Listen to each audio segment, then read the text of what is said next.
show with two retired detectives that were in the thick of New York crime, fast and hectic. They got some stories and some jokes, even an interview with the most popular folks. Off the cuff, one episode just ain't enough. Get a little laughter and an interview too. It's maybe the best thing you can do.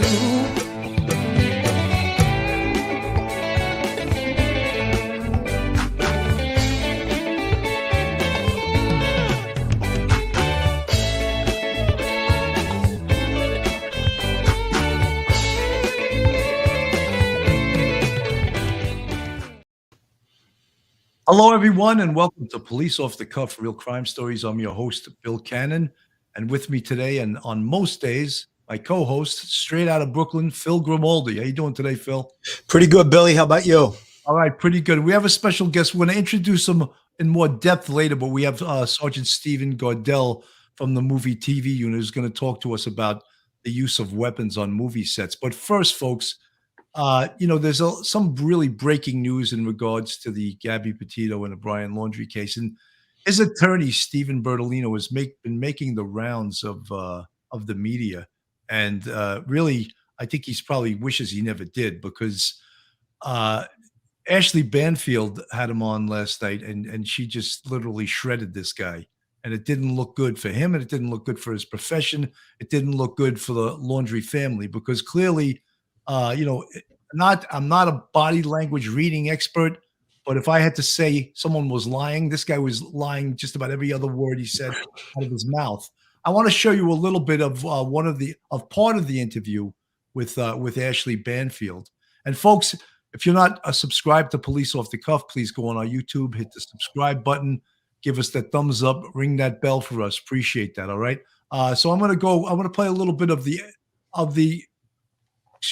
Ashley Banfield interview. It's really interesting. And I also found out that Ashley Banfield has a law degree. So that would explain her knowledge in regards to the law. Let me get this on the screen, and we'll play a little bit of this.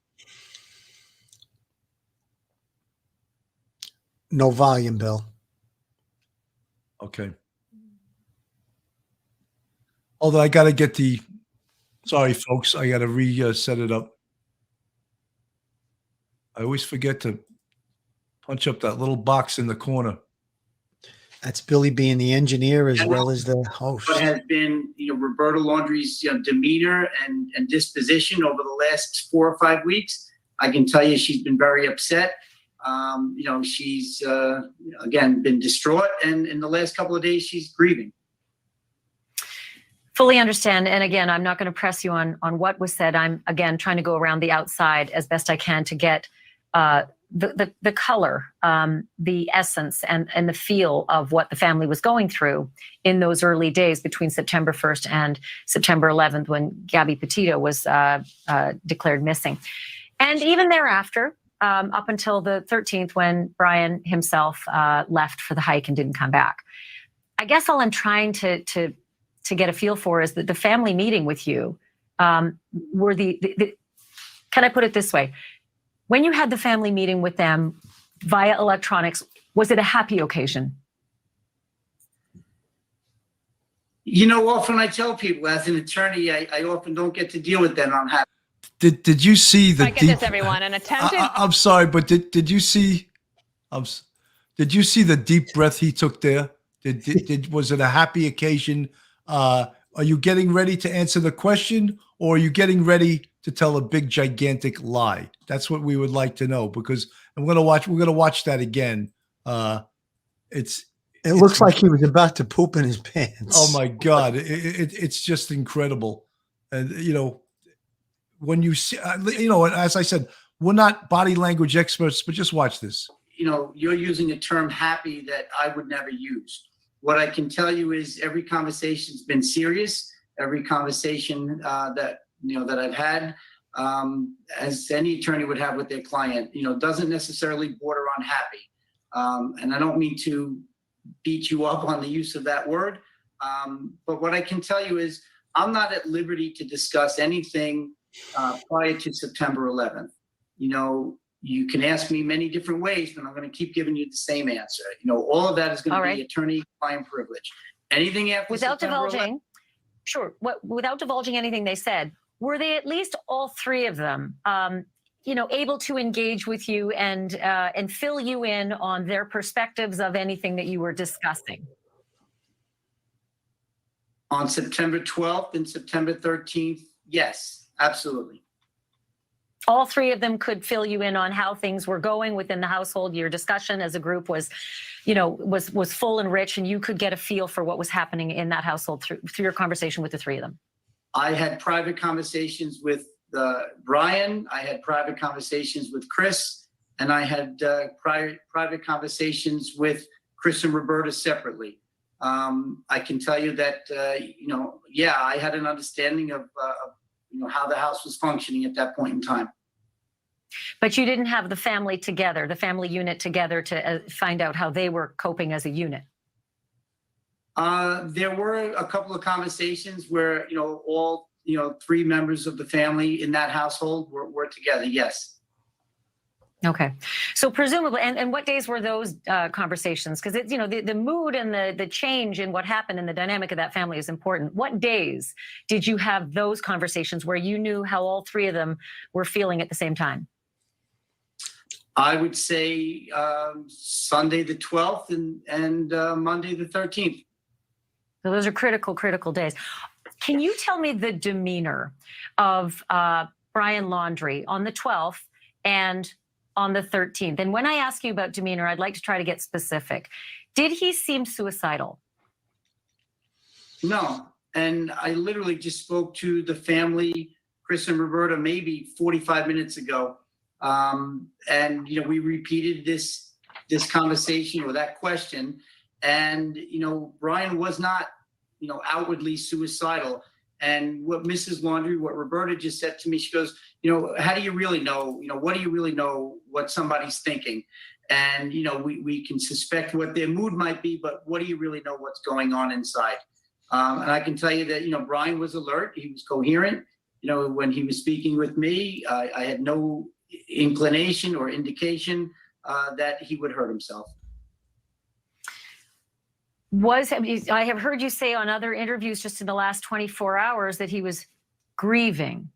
And anyone who is grieving is sad over death.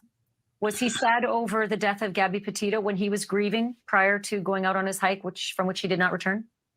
And Ashley, as I've said, you know, all day long, because I know I've been getting heat on the use of that word.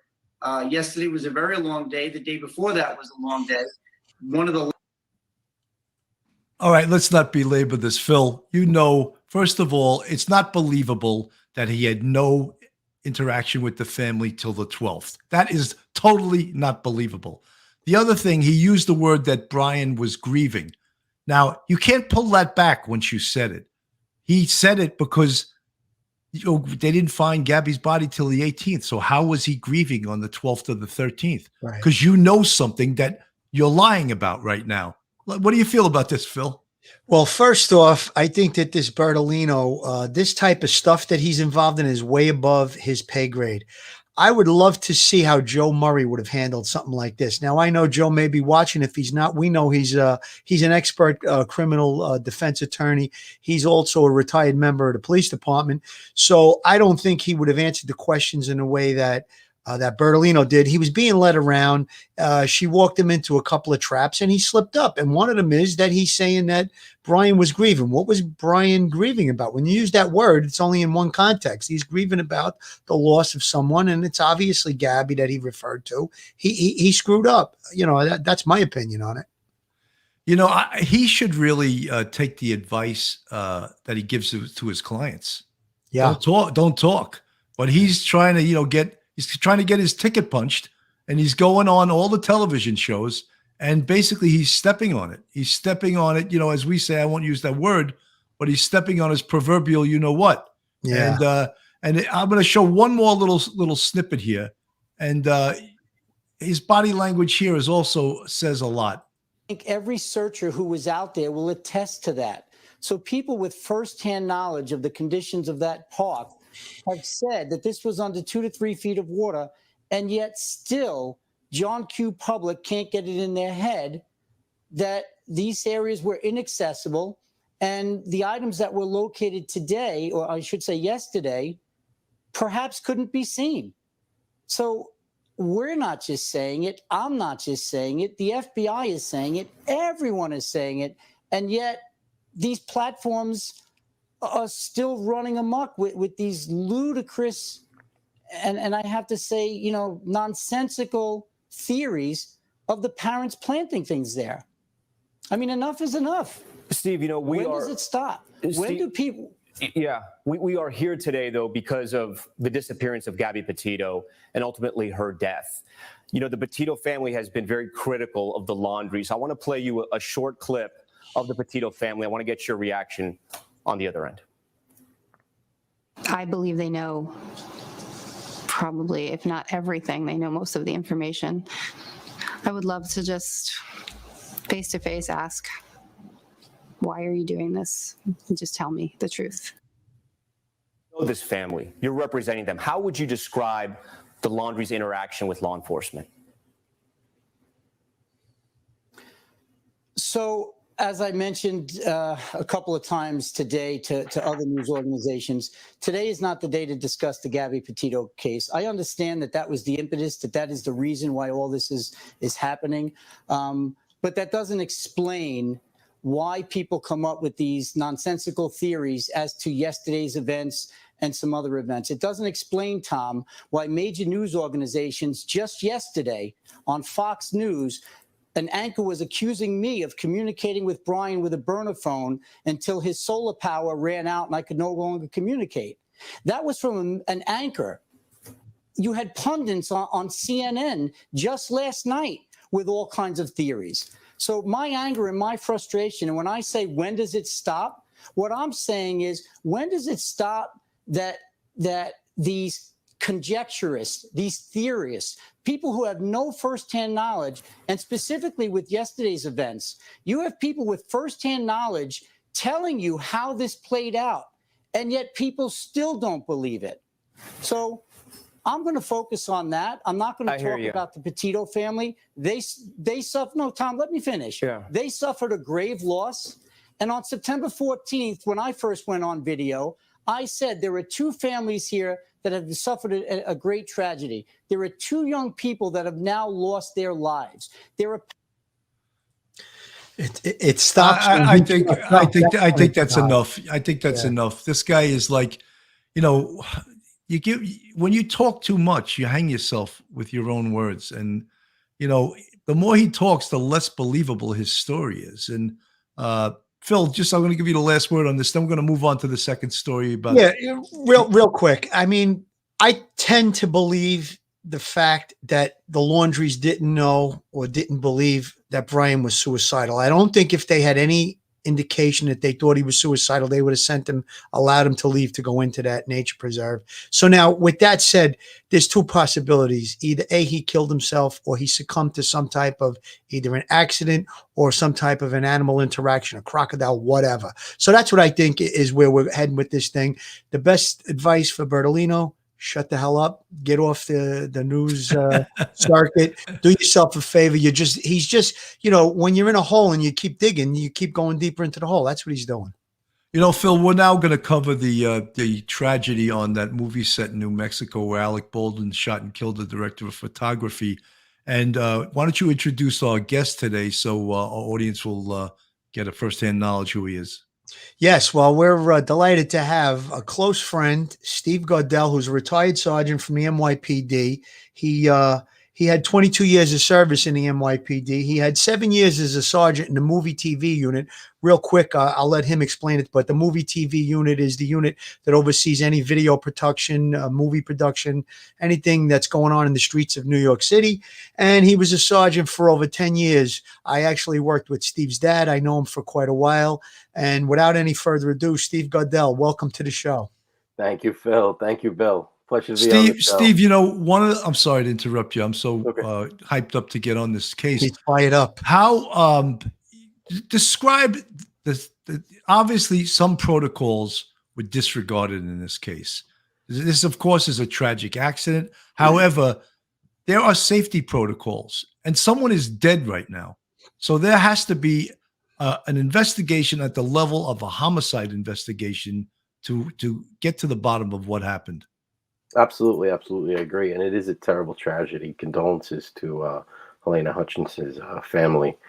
I can't speak to the protocols in New Mexico, but I can speak to the protocols in New York City, and it's almost impossible, nearly impossible, for something like this to happen in New York City with the protocols that are in place. But the union rules, the prop master rules, that should be countrywide. So like the handling of the firearms and all that stuff. The first thing I will say is that in New York City, you're not allowed to use a real firearm that hasn't been modified to either not allow a projectile to leave the firearm, or not allow a blank shell casing to be a live round to be put into the firearm. So in a part of what the NYPD movie TV unit does is we work as a liaison with the Mayor's Office of Film, Television, and Broadcasting. And what we do is we basically scout the sets and the scenes, and we pretty much approve everything that's filmed exterior. Everything is filmed exterior. So any type of gunplay, any type of traffic control, that's something that we're going to go over and we're going to approve.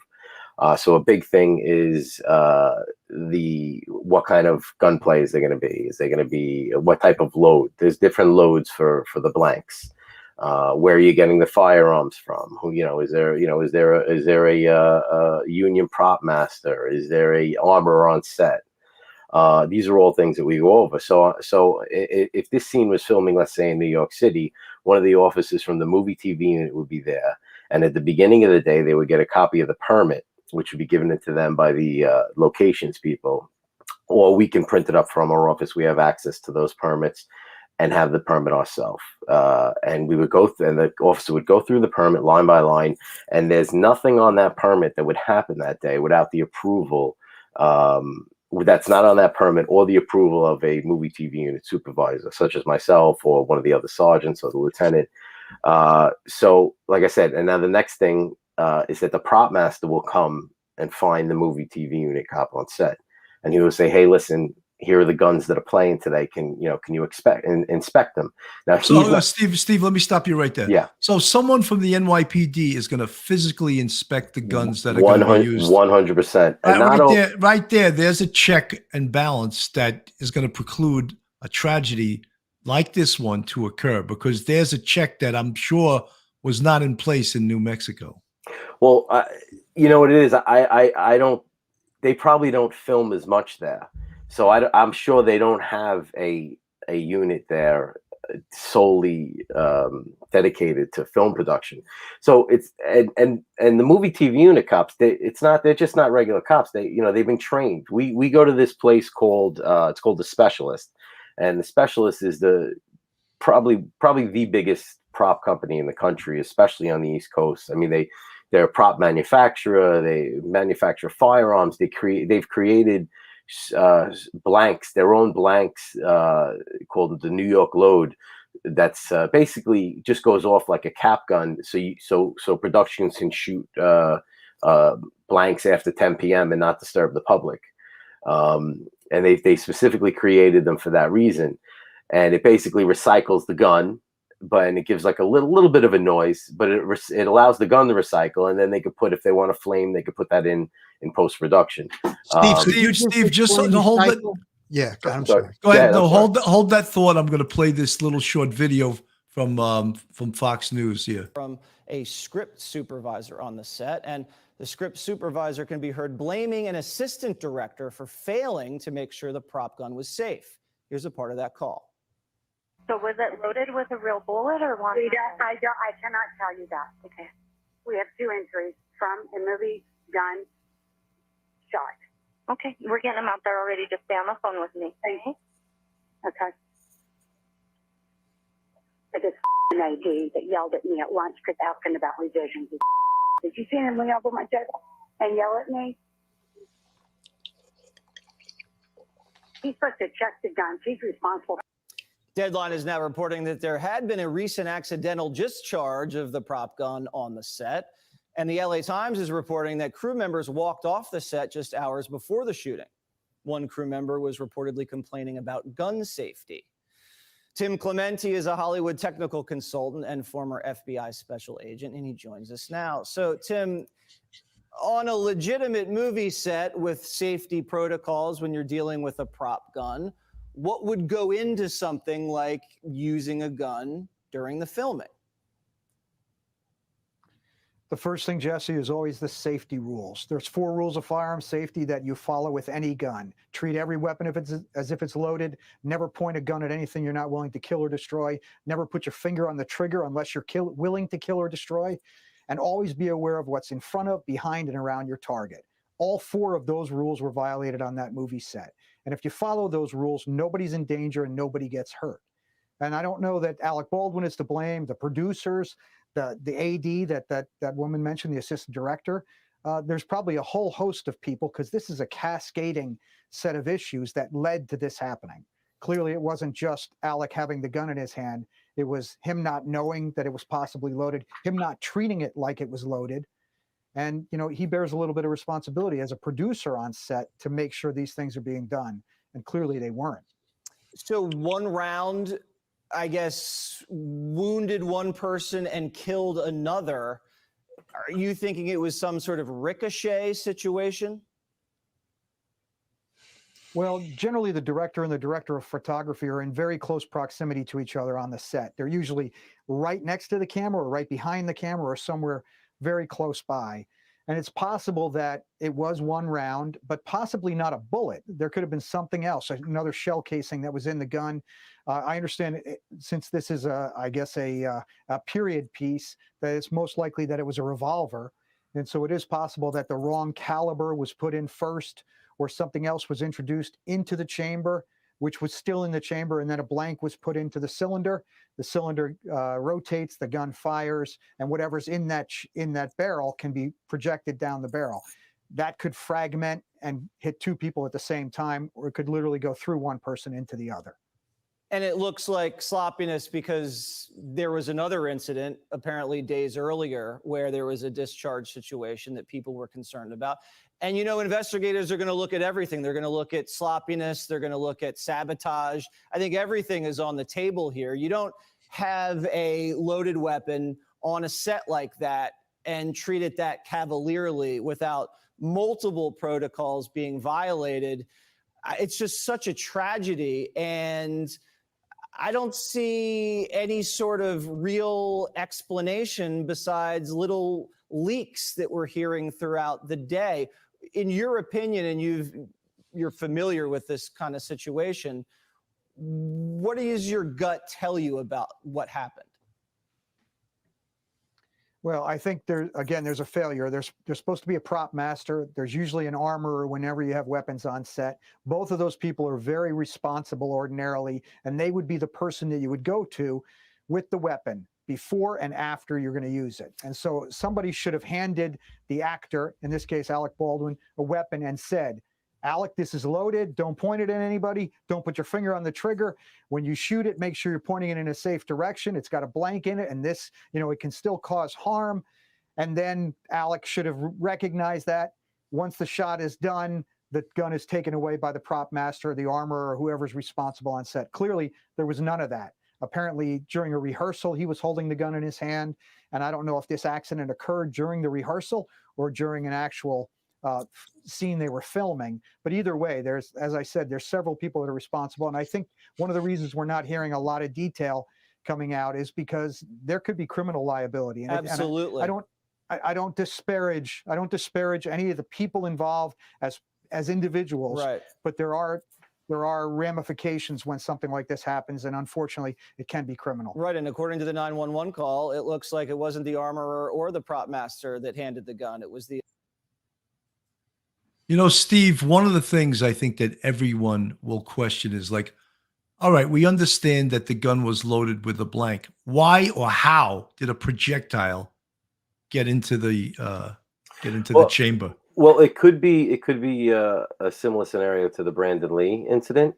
Do you want me to explain that? Or go Yeah, into go how that ahead. happened? Yes, please. Please It's do. kind of a crazy story. I mean, a million different things went wrong for that to happen. This was told to me by a old time New York prop master a few years ago.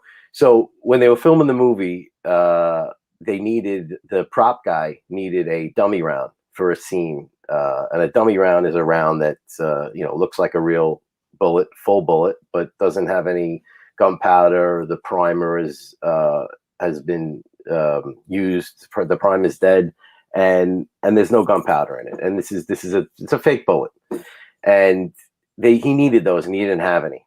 So I guess back then there wasn't a prop company he can call, or he didn't have them in his prop storage facility or whatever. So he goes down to the local gun store and he buys some real bullets. And I'm assuming he takes a pair of pliers or something to that effect, and he pulls the bullet out, the projectile out of shell casing, dumps out the gunpowder, and figures, all right, yeah, well, it's good. There's no gunpowder in it. He takes the projectile, puts it back into the shell casing, and now I got a dummy round. So now the scene goes on, and I believe I've seen the movie. I'm actually a big fan of the movie. I'm assuming it's the scene where they're throwing the bullets up, putting them in the shot glasses, and they're playing Russian roulette, the bad guys. So they're pulling the trigger on the gun. So I'm assuming as this is going on, it hits the primer, and the primer has just enough in it to dislodge the bullet from the shell casing. But I guess because he was messing with the top of the bullet, it wasn't smooth, and plus it's a tight fit anyway. It gets stuck and lodged into the barrel of the gun. So the day's over. He unloads all these bullets. He doesn't realize one of them is missing the top of the bullet, the projectile. So then a day later or 2 days later, there's this big scene where Brandon Lee is supposed to get shot with this gun. So now the prop person takes a blank bullet with no projectile. He puts it in the gun. He gives it to the actor. The actor fires that blank. And now that's a full load. A full load is the same amount of gunpowder pretty much that's in a real bullet with the same energy, but no projectile. But the projectile is wedged inside the barrel. So he pulls that trigger. The force from that blank round shoots that projectile out, and it kills Brendan Lee. And so he actually got killed with a real bullet. The bullet was already in the barrel. It wasn't in the shell casing. That's crazy. So in what I found out is that in New Mexico, I think they are allowed to use, in other states, they are allowed to use a real gun and then just fire blank bullets. So now you can go, let's say it's an old gun, they can't find it anywhere. They don't want to spend the money to go to a place like the Specialist who could find a gun like that, modify it, and turn it and make it safe.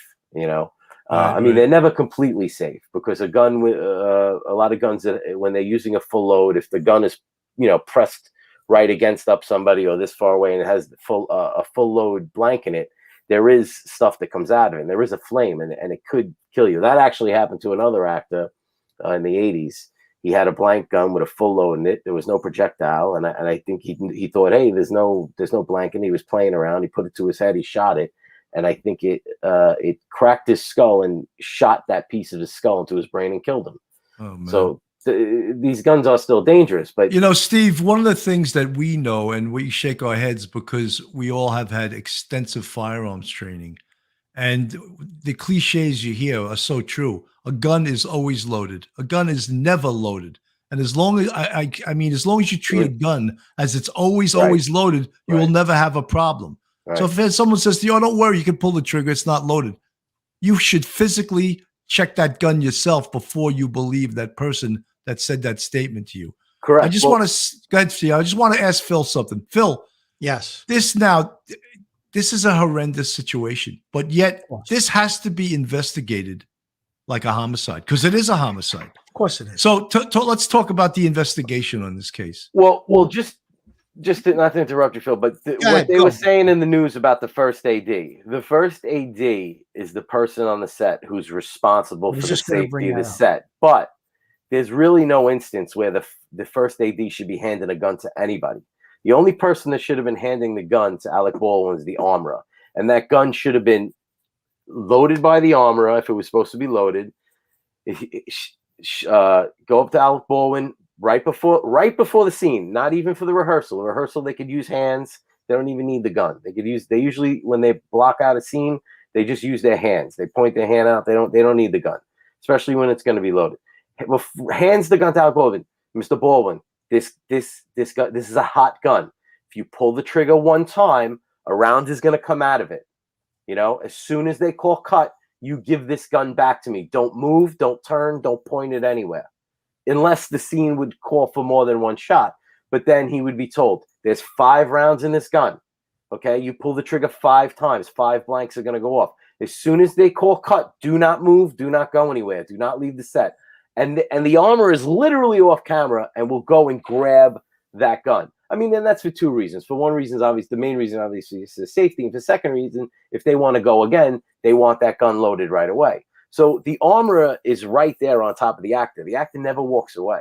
Now, as far as pointing in the safe direction, that's true. I currently work as a technical advisor for TV shows. And what we do is we train actors how to shoot the guns. Main reason for safety, but also to get them comfortable how the gun works, and so they feel comfortable on the day and they look natural. But we always teach them, and this is a thing that any actor who has been trained or has worked in a scene with guns before is you always cheat the angle. You're never actually pointing the gun at everybody, and they are given a weapon safety briefing before we go into the training of the gun and how the gun works. And even though they're firing blanks as we're training them, we're still teaching them always point the gun in the safe direction, keep your finger off the trigger and all that. So, that being said, those are 2 things right off the bat. I mean, the only way, I don't know how Alec Baldwin was pointing the gun at the director and the cinematographer, unless they were so far off in the distance that he didn't realize.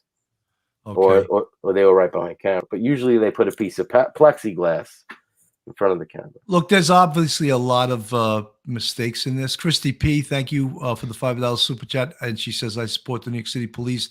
Great job, fellas. Phil, there's got to be probably 100 or more people working on this movie set. I think the movie set is called the Bonanza Creek Ranch. Okay. So they obviously they hire out this location for all kinds of Western type movies. But now you get called to the scene. The 911 call happens. I would want, to tell you the truth, I would want at least 20 to 25 detectives go into this scene. I wouldn't want, and I don't know if they have that kind of manpower in Santa Fe, New Mexico, because you got to separate everybody. That's very difficult to do. You got to conduct interviews of every single person on that scene separate. How do you do that when you send 4 detectives there? No, absolutely, Bill. That's there'd be reinforcements called. I mean, obviously it's New Mexico. I don't know what kind of manpower they have, but in the NYPD, we'd reach out to several other squads and get a bunch of detectives down there and do exactly what you just said. Your expertise at being a sergeant in a homicide squad, we would separate everybody. I mean, this is a homicide investigation, and I just want to offer condolences to Helena Hutchins' family, as well as Joe Souza. I understand he was the director of Rust and she was the cinematographer, director of photography. It sounds like what Steve just said is what occurred. It sounds like, now I was a little surprised to find out from Steve that when they do these scenes, they don't actually point the gun loaded with blanks at the person that's supposed to be getting shot or shot at. They point it in a little bit of an angle off of the person, so that way there can't be any risk of an injury to that person from the muzzle flash, I guess, or if God forbid there is some type of projectile inside the barrel of said gun. Now it sounds like to me that the person who was shot, Helena Hutchins, and the director may have been in the distance. The bullet, the gun may not have been pointed in their direction directly, but they may have been in the background. That's what it sounds like. It's a horrible, horrible tragedy. But based on all the news accounts we're getting, I mean, they're saying that some of the camera people walked off because of safety concerns. And Steve informed me, I didn't know this. When they said that the assistant director handed the gun to Alec Baldwin, he said right there in New York, that would be a clear violation of protocols. So there's going to be a lot of interviews. I would, anybody that was present on that set at that time, if I were the investigator assigned to the case, they would have to be interviewed. After all the interviews are done, we'd have a pretty good idea of what mistakes were made, and then we would present it to the local district attorney, prosecutor, and see what culpabilities there were for who. And I think that it sounds like, I mean, this is, I'm not a president, I'm not part of the investigation. It sounds like there were a lot of mistakes made. I mean, it's clear to see based on a lot of the stuff that Steve told us. He informed us of the standard protocols in New York. It sounds like they violated a lot of them. And just think about the story that he was telling us about Brandon Lee. I mean, they tried to improvise. They took apart the bullet themselves, not knowing that the little bit of a primer, the way a bullet works, there's the primer that ignites the gunpowder inside the shell, and the projectile is on the front of the shell, and that explosion projects the projectile, the actual lead bullet, let's say, to go down the barrel and to strike the target. So they didn't even realize when they improvised, they didn't have these bullets. They went and bought them. They took them apart, took the gunpowder out, thinking that, you know, the gun is safe. Meanwhile, that bullet just got pushed into the barrel. And then the next live round that was fired, which, you know, they call it a blank, it unfortunately projected that bullet. So obviously there was a lot of things that were learned from that incident, and they instituted the protocols, and obviously the mistakes were made yesterday when this happened. Well, you know, even if this wasn't a movie set and I was running this investigation, I would want to recreate the entire shooting scene and exactly the physical makeup. Where was everyone standing? Where was Miss Hutchins standing? Where was Mr. Sosa standing? Where was Alec Baldwin standing with the gun? Which direction did he point in? I would want to recreate all of that. I mean, how much I wonder in an investigation like this, even though I think the most charges that could possibly be, if it's criminal, would be a criminally negligent homicide. I don't see intent in this case from my point of view now, but you have to investigate this from every single angle. It's also going to be, after the criminal investigation, this is a huge civil case. What is the liabilities from cutting corners, from not taking the safety protocols? All of those things have to be part of this criminal investigation and then passed on later to the civil investigation. Go ahead, Steve. There was a case, they were filming a movie about the Allman Brothers once a while back. Greg Allman, I think about Greg Allman, and they were filming on the train tracks, and they were repeatedly told, I believe, by the location manager, like, listen, we didn't get approval to film on the train tracks. They're not stopping the train. We can't film here. We don't have a permit. I believe the location manager left the job or quit. They decided to film anyway, and one of the young PAs got hit by the train and killed.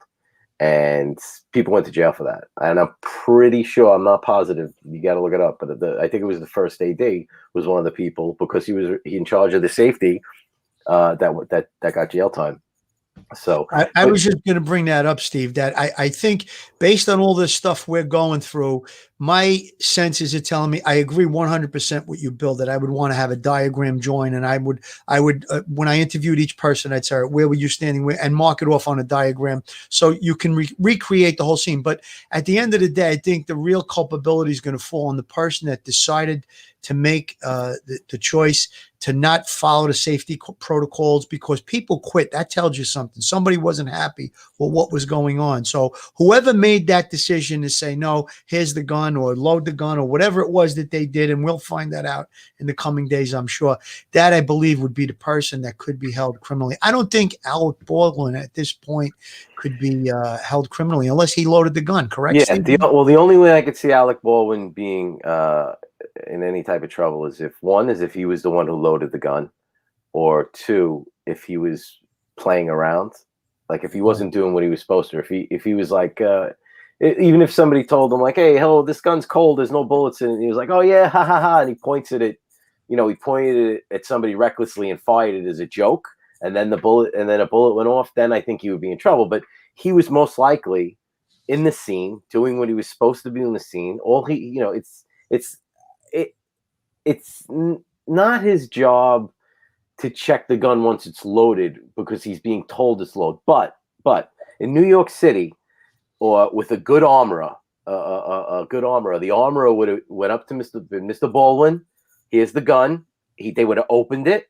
This is what type of gun is. This is a gun going to be using.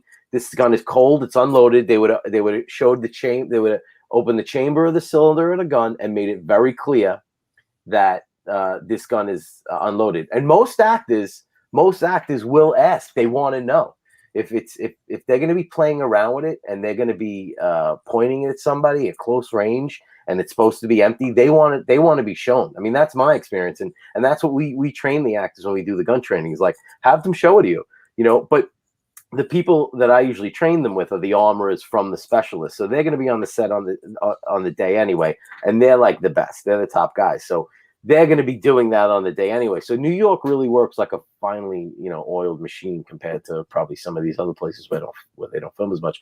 But back to the investigation, one of the big things is, was it a real bullet? So let's say it wasn't the whole Brandon Lee type situation. Let's say it was a real gun, which it could have been in that state, and the prop person put a real bullet, a live bullet in there, and they gave him a gun with a live bullet. I mean, that's a completely different story. Like, there's no reason for a live bullet to be on a movie set. Yeah, but you know something, Steve, one of the things I wanted to say also is that you and I were both bosses, right? Mm-hmm. So we know that the shit stops with us. Mm-hmm. When we make a decision, even if we weren't culpable in that decision, they can still get us for failure to supervise. Alec Baldwin was a producer. He is supposed to oversee. Yeah, but I think he's a producer because he signed his name to it, and maybe he put money into it. I think he's not like. I'm not saying that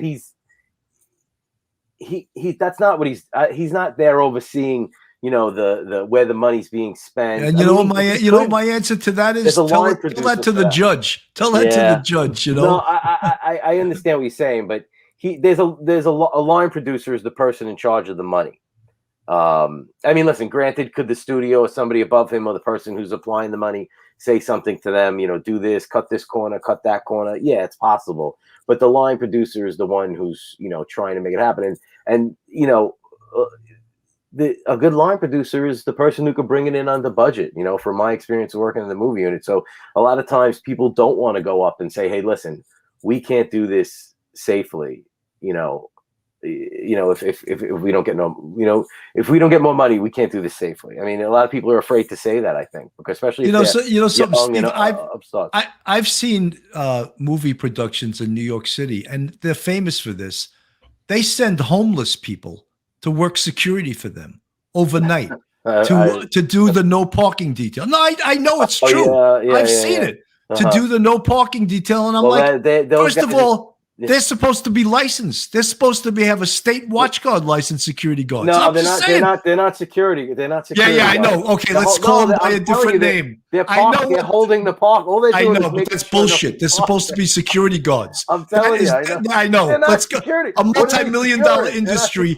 Anything. I know. A multi-million-dollar industry is hiring homeless people because they don't want to pay the hourly rates. They don't pay those parking guys much to begin with, regardless if they're homeless or not. I know that, but there's an example of the movie business cutting corners in a serious matter. Well, you know what I mean? So this goes back to why the movie TV unit is such a great thing in New York City.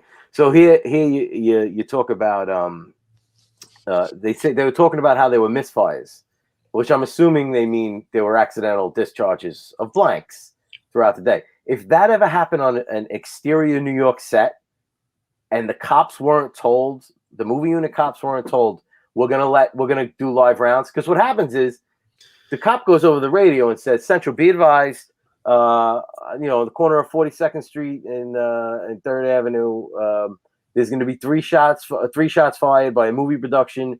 If any jobs in the area come over, shots fired, please raise me up and call me. So basically, they're also there to make sure that the local cops don't come running there because they think there's a shots fired job when people start calling. Good point. You know, I mean, they wouldn't be using a high load, like a full load, probably in that such of a high profile area.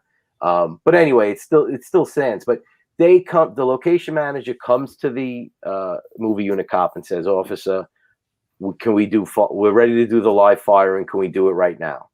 Right. And if it's rush hour and there's a lot of people around, or it's too busy, or the officer feels it's not going to be safe, they'll be like, no, you're gonna have to wait. But if he does approve it, he goes over the radio and he lets them know. Now, If the cop's just standing there and all of a sudden he hears boom and a blank round goes off, and it wasn't, and he finds out it was by accident, that set could very well get shut down. And when I'm saying shut down, I'm saying you take all your trucks and you leave, and that's it. You're done for the day. They could lose $250,000, $500,000, depending on what their day considered. So my point is that the productions know that, they're aware of that, and if they're not, or they try to cut corners, the first time they lose a lot of money like that, even though they have insurance, or they get on the bad side of the mayor's office of film, television, and broadcasting, or the movie TV unit because they're being reckless, they're going to get shut down, or they're not going to get their permits approved. And they're not going to be able to film on the street. They're not going to ever be able to do gunplay. I mean, there was a time where, I'll give you a quick example. There's a very, very popular New York City comedy skit show that's on once a week, and they always fly by the seat of their pants, you know? They film on one night and they're ready for the next night, and they're constantly being creative and coming up with new stuff, which is commendable. But one day they decided, we were covering something they were doing in the park. They decided to put an actor in. They were like, let's dress him up like a cop. So they're like, oh, they must have been like, yeah, that's a great idea. That's a great idea. So they just dressed this actor up as a cop. The cop doesn't know any better. He's got a gun on him. Now he's in a park dressed up like a cop. There's not a cop around. They did it before our officers were supposed to arrive, and they weren't even supposed to be dressed in uniform. So our officer arrives. They go, why is that actor dressed like a cop? And they're like, oh, well, we got this idea for a skit. We want to change it up. They're like, no, that's not okay. Where's it on the permit that you have a cop in uniform and guns? They're like, oh, well, so like, no, that's it. Get him off the street. He can't be on the street.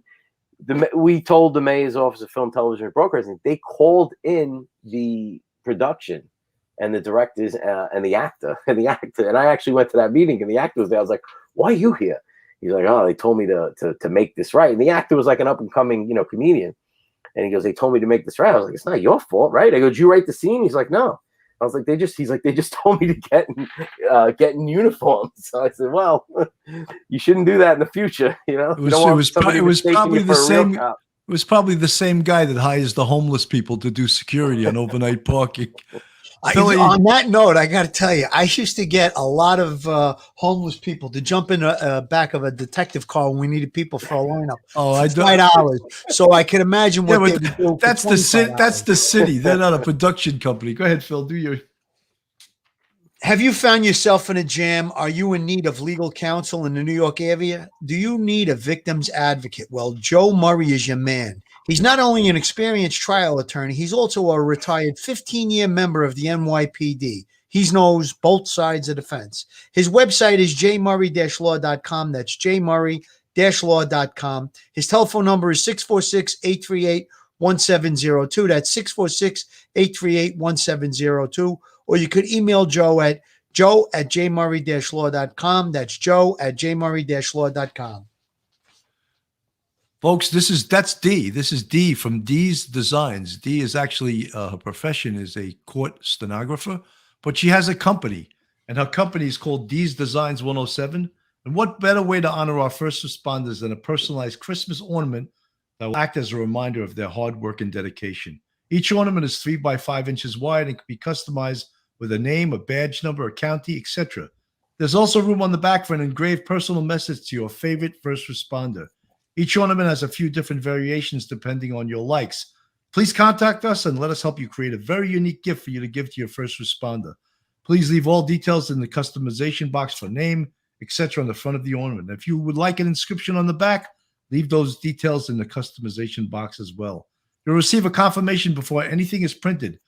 And the website is dees-designs-107.myshopify.com. I know that's a lot to remember. Just pull this up on your computer and you can save that site. And the holidays are coming. Christmas, Hanukkah, Kwanzaa, whatever you celebrate, get your first responder one of these designs. Those look really nice. Handmade. She's supposed to make us one, Philly. I'm waiting. I'm waiting to receive. We're going to hold them up when we get them. They look right. like handmade, good quality stuff. And Christmas coming, it should be good. Absolutely. I sent her the artwork. So, what more can be said about this? It needs a large homicide-style investigation because that's what it is. The protocols were obviously not followed. In these photos, There's a just- distraught Alec Baldwin You can see reportedly in this. tears outside the Santa Fe Sheriff's Office just hours after the deadly accident on the set of his new movie, Rust. Authorities say Baldwin was filming when he fired a prop gun during a scene, killing one crew member and injuring another. Helena Hutchins, the film's director, was airlifted to an area hospital where she was later pronounced dead. Just days ago, Hutchins posted this video, writing, "One of the perks of shooting a Western is you get to ride horses on your days off." Director Joel Sousa was also shot and hospitalized for his injuries. Sheriff's deputies were called to the movie set Thursday afternoon.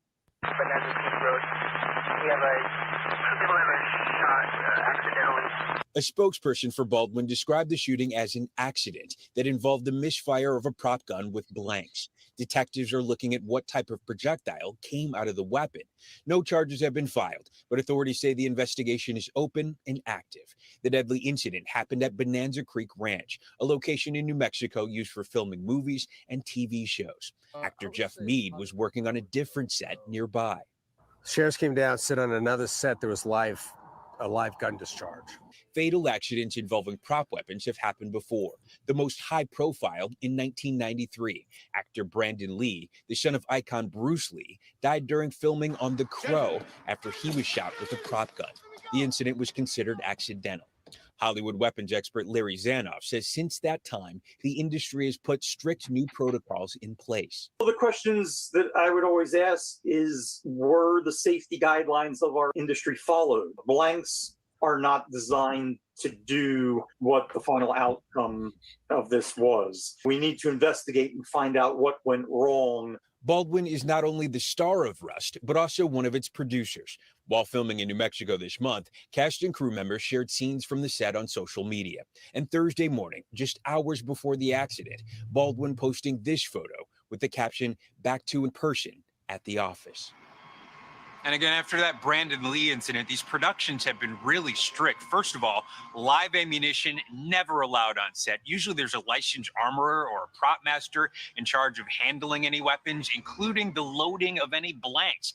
That person then monitors the weapon, shows the cast and crew how to use it. Productions also often require the use of shields during the filming of actual scenes. So it's unclear at this point how an accident like this could have happened, as, of course, investigators continue what happened. More as the sun comes up there. You know, all you can say is horrendously tragic, but it's probably clear before we even start this investigation that, you know, many shortcuts were taken. As they said, the set almost got shut down. People were protesting that shortcuts were being taken.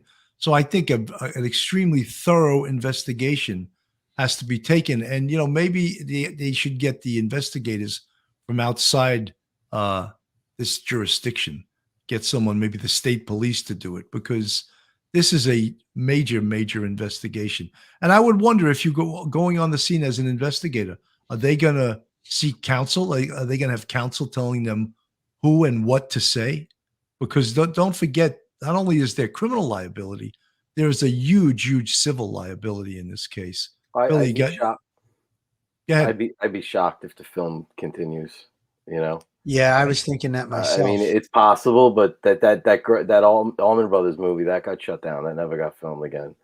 I mean, The Crow did finish, but that movie was practically done. That was like the final scene. I think the last days of the movie. I forgot what I was going to say. Yeah, Well, no, listen. go ahead, Phil. Go ahead. Listen, here's the bottom line. Steve pointed out some really specific things with regard to safety. Now, when we went through the police academy, they couldn't have been more on top of safety. Anytime you had a gun in your hand and you drew that gun, you had to point it downrange. Even if you fired out all your rounds and you had no more rounds in the gun is still presumed to be loaded. So I guess that's the obvious correct way. Anytime you're handling a real firearm that's capable of firing a projectile. And then Steve, you made another point how when you're on, I've been on the scene of movie sets many times, and when someone's dressed up as a police officer, when they say cut, they usually throw a cape over them so they're not Yes. walking around. Correct. And someone will walk up to them and say, "Officer, I just got robbed," or something to that effect. So they're not mistaken. And plus, if you're wearing that uniform, you're also a target. I mean, somebody could try and doing something illegal, and then they see you fire a shot at someone that they believe is a cop. So all of these safety protocols are obviously in place, and I can't see how. Bill, you brought up a great point. I can't see how that their illegal people, their legal eagles, won't be involved in this thing when it comes to all the questioning. And I'm sure that the local police probably are going to need the state police in that area of New Mexico. I don't think there's going to be a large police department there that'll be able to respond to this and do all of these interviews. So you're going to have all of these components in this investigation, I'm sure. And then when there's re-interviews, if they want to re-interview somebody, they're not showing up without an attorney. A lot of the problems on these sets is that everybody's scared to get fired.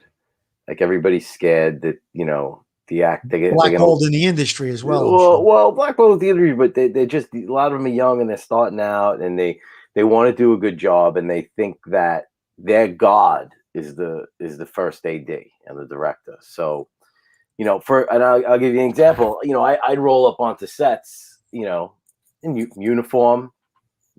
Full uniform, full marked car, and there'd be a young PA standing there at the entrance to, let's say, the Navy Yard or an alleyway or something. And they'd be like, and I pull up and they'd be like, "Yeah, street's closed." I'm like, "Excuse me?" Like, street's closed. You can't come down the street. Get out of the way. I'm the police. And you would have to let them know. And they'd be like, "No, we have." Could you explain what a PA is? Can you explain what a PA is? is? Production assistant, and it's kind of it's probably the hardest working people, but the lowest of the totem pole. It's like we're pretty much where anybody, I guess, unless you got some kind of juice, starts. And then from the different departments all have their own productions assistant, and then if you do well and you progress, you move up to a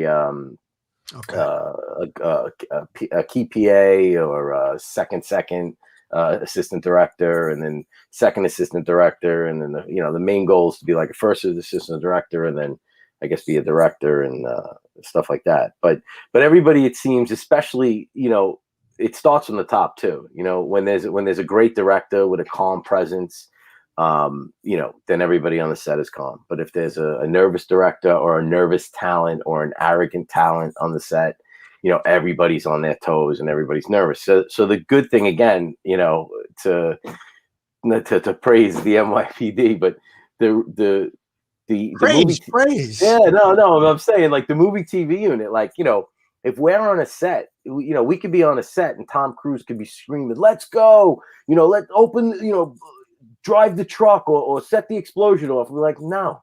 The regular cop in the street's telling them, "No, Tom, no. You're not. And if you do, you're getting arrested and your whole production shut down and you're not filming in New York ever again." Now, would him being that interaction would never happen because he would never interact with the cop. I'm using him because he's such a big star. I'm not saying he don't think I would. I'm even saying that he's like that. I've never met the guy. My point is that even if all these other people are scared of what the blowback may be from the major talent or the director and or anybody on the set, the cops can still shut it down. And there's nothing they can do about it. They can come up and say, "I'm friends with Bill de Blasio. And if you shut this set down, I'm going to get kicked out of the unit." It doesn't matter. I might face some trouble down the line, but I'm stopping the set. I have the power to stop the set right now. And this unsafe thing isn't going to happen. And the easiest way to do it is you just stand in front of the camera, because nobody's going to move you out of the way, or you pull your car into the set and you turn your lights on. But having said all that, that's very, very, very rarely ever has to be done, because they know it can be done. So when you tell them no, they know, because they know what the next step is. But it's a good thing. What I have a little hard time believing, Steve, that a PA stopped you in uniform and you went, "Can you get out of the way? It's the police." No. Well, I'll tell you how crazy this one was.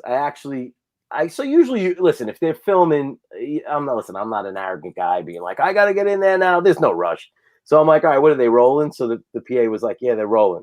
So, all right, so I'm sitting there for like 5-10 minutes. So I called the location person up finally. I'm like, "Are you guys rolling right now?" They're like, "No, not at all."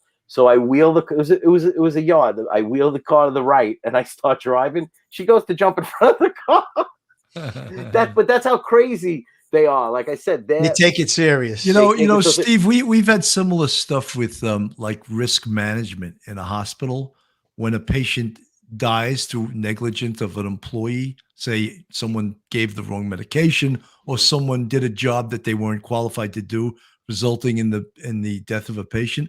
Risk management will be all over it, telling the person what to say to us, to the point where we've had to say, "Miss, get out of here.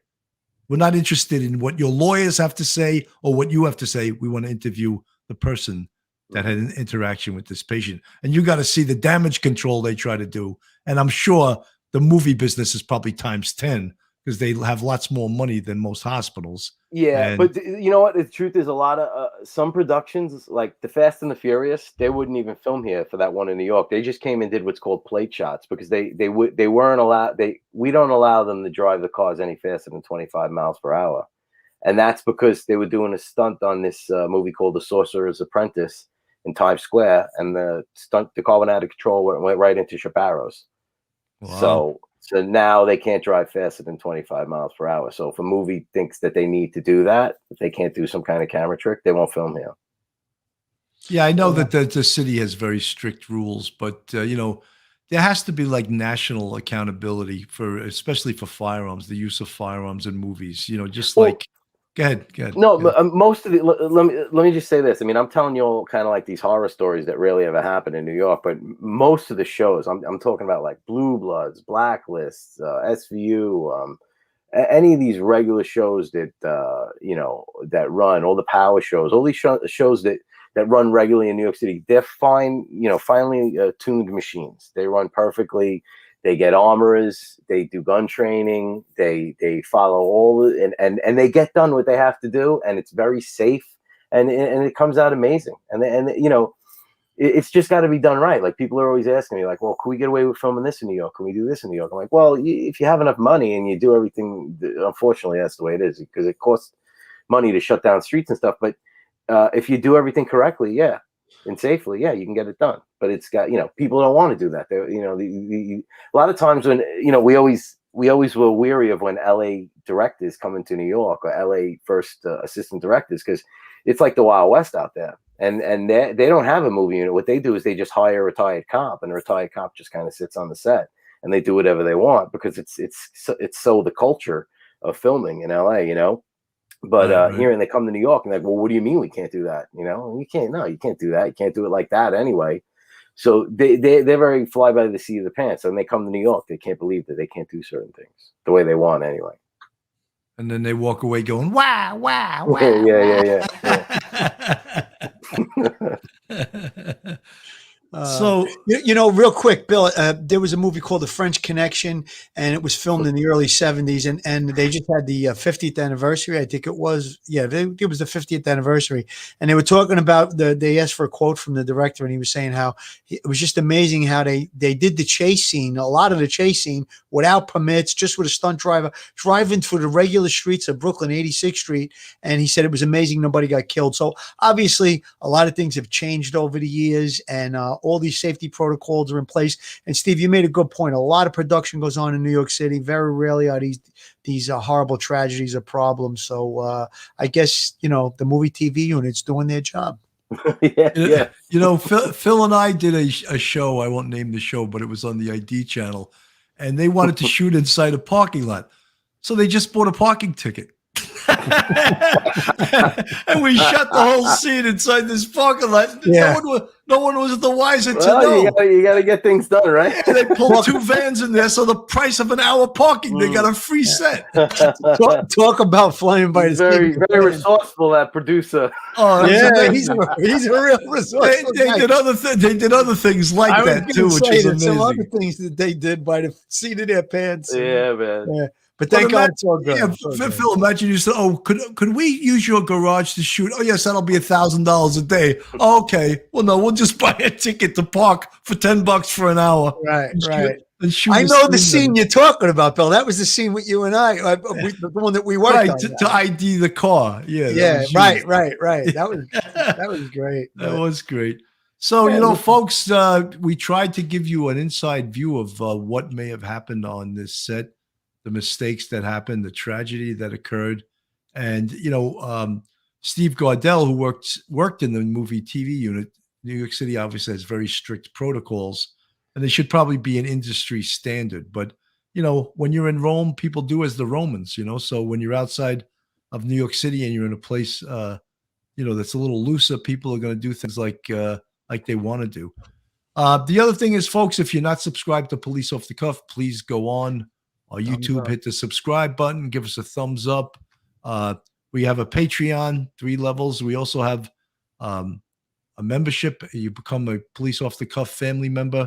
And I won't go over the whole thing now because I know many of you people in the chat. I've seen some of you. I see some grizzly folks from Gisela's show in the chat. Great to see you. Marie Green, thank you. You're a huge supporter, big fan. The Lady is a Tramp, thumbs up. Thank you. Dave Dowling, horrific. It happened. You're right. These tragedies happen, and we're here to try to give you the inside view of why and how maybe to prevent this in the future. So I'm going to give Phil his last words, and then we'll give Steve Gardell his last words, and then we're going to say good afternoon after that. Phil, last words. So last words. Thank you, Steve, for coming on. And when it's your last words, if you want to, give us a little shout out to anything that you're doing, real quick. Helena Hutchins, condolences to her and her family. Hope that Joel Souza, the director, is feeling better. And thanks for coming on, Stevie. Thank you for having me, Phil. I really appreciate it. This was a lot of fun. I was a little nervous, but you guys put me at ease. Like you said, Phil, it's like a squad room conversation. Spitballing, baby. It's just a conversation. That's all it is. And on our fans or as subscribers, as they like to be called, they're listening into us and they're enjoying these conversations. So, folks, on behalf of Police Off the Cuff, Real Crime Stories, myself, Bill Cannon, and my co-host Phil Grimaldi, and today's special guest, retired Sergeant Stephen Gardell. Have a great afternoon and God bless. Stay safe. Thanks, everyone. guys. Take care. Stay safe. I got to play our little outro here. Stand. One episode just ain't enough.